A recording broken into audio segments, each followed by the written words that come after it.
Bismillahirrahmanirrahim. I am Dr. Syed Azhar.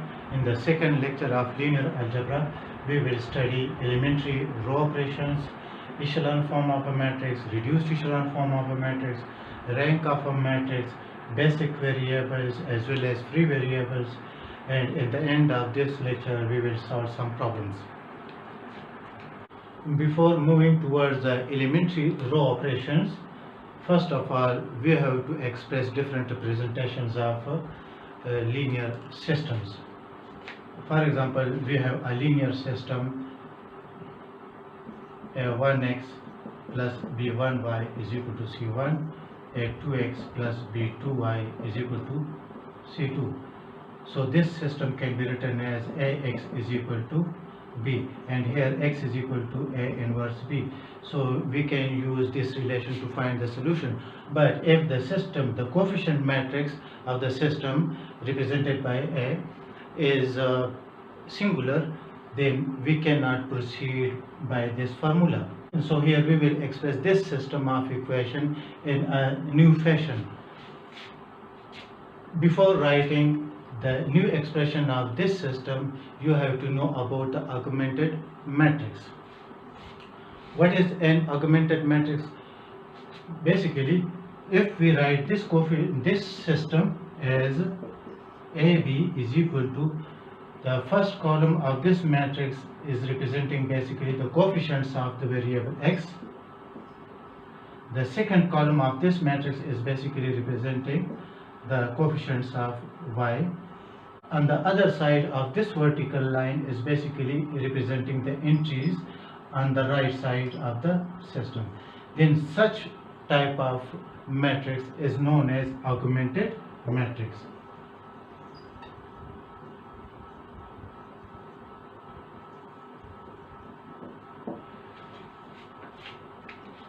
Onward, we will use this type of representation of a linear system. Now, elementary row operations.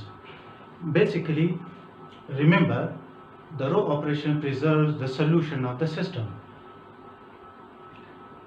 In row operation, we can interchange any two rows, means first row with third row or second row with first row. You can interchange. In elementary row operations, you can multiply any row by a non-zero scalar. Number third, you can add or subtract a multiple of any row with another row. Later on, we will use all these operations of elementary row operations, but first of all, we have to know about the echelon matrix form and reduced echelon matrix form. Now, what is an echelon form? A matrix is said to be an echelon form if it satisfies the following two properties. Number one, all zero rows are below the non-zero rows. Number two, the first non-zero entry, which is known as pivot entry, of each row must be to the right of the first non-zero entries in the preceding rows. For example, we have these four matrices. Now we have to apply these two conditions. Look at the first matrix, 2, 1, 3, 0, 0, 0, 0, 0, 1. Here we have a zero row in the second row. But according to the first condition, all zero rows are below the non-zero row. So the first matrix is violating the first property. So the first matrix is not an echelon matrix. Now look at the second matrix. In the first row we have the pivot entry 2, in the second row we have pivot entry 1. What is the second property? The second property says that the first non-zero entry of each row must be to the right of the non-zero entries of the preceding, means of the above entry.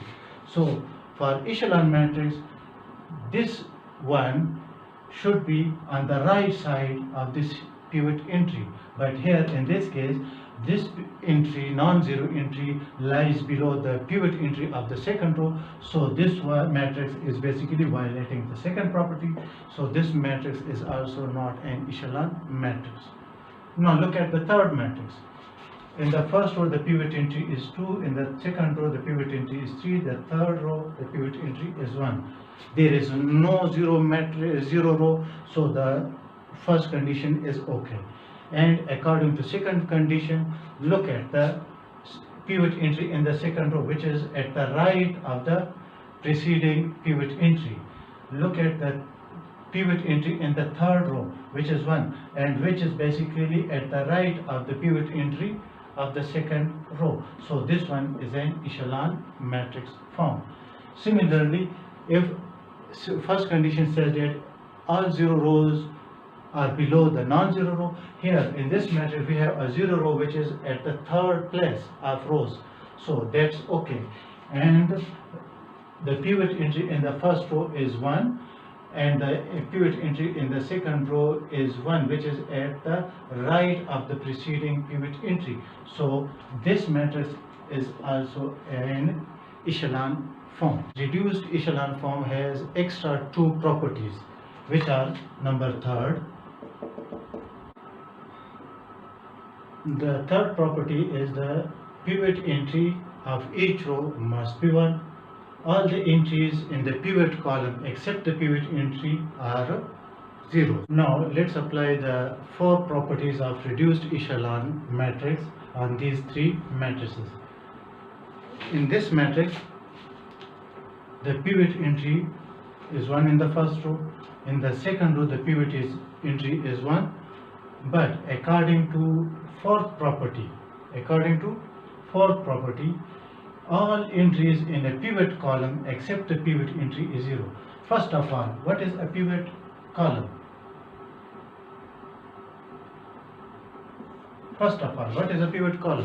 Pivot column is basically a column having pivot entry. And here, second column is a pivot column, first column is a pivot column, third column is a pivot column.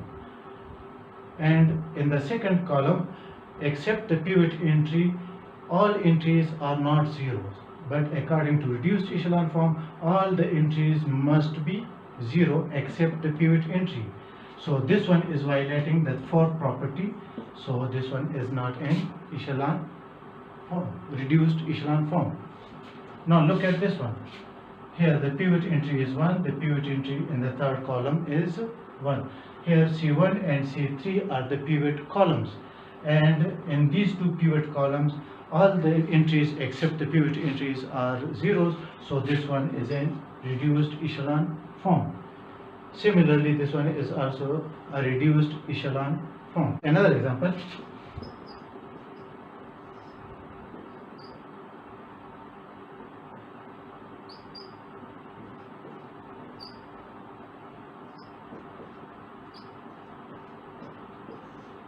This pivot entry is not 1, and this matrix is violating the third property of the reduced echelon form. Now, rank of a matrix.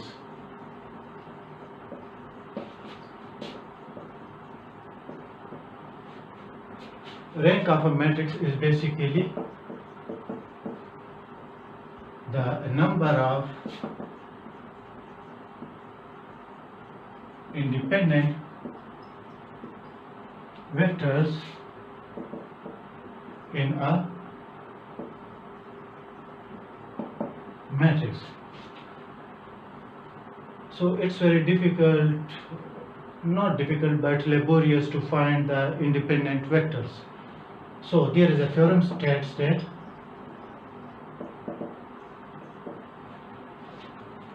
the number of non-zero rows in an echelon form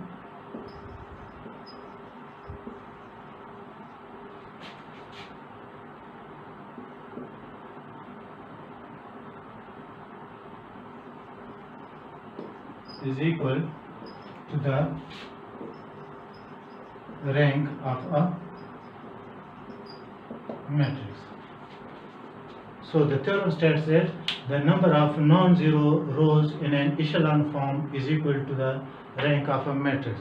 So it's quite easy to find the number of non-zero rows in an echelon form using the elementary row operations, and we will do this process later on, because first of all we have to know the basic ideas. As we know that the augmented matrix of a system is basically represented by this form. Clearly, this matrix A is representing the coefficients of the variables in the given system, and this B represents the entries on the right side of the system. Now, as we are studying rank of a matrix, so in such a system we can obtain two ranks: rank of augmented matrix and rank of coefficient matrix. So there are some relations between the rank of coefficient matrix and rank of augmented matrix. Number first, rank of augmented matrix is greater than rank of coefficient matrix. Number two, rank of augmented matrix equals rank of coefficient matrix. These are the two possibilities between the ranks of the coefficient matrix and the rank of the augmented matrix. And from the ranks of coefficient matrix and augmented matrix, we can conclude that the system is either consistent or inconsistent. So moving towards the ranks of a matrix, first of all we have to know the basic variables and free variables. After that we will study the ranks of coefficient matrix, augmented matrix, and systems consistency using elementary row operations by solving different problems. Now, what are the basic variables? The variables associated with the pivot entry are called basic variables, and the variables in a system other than the basic variable are called free variables. For example, we have a transformed form of augmented matrix of a system, such as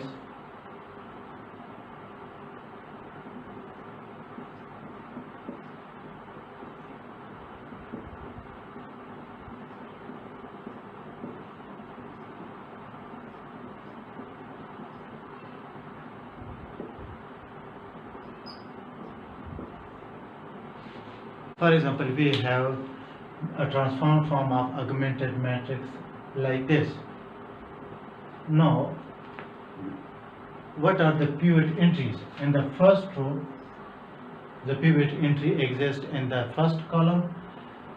The pivot entry in the second row exists in the second column, and the pivot entry in the third row exists in the fourth column.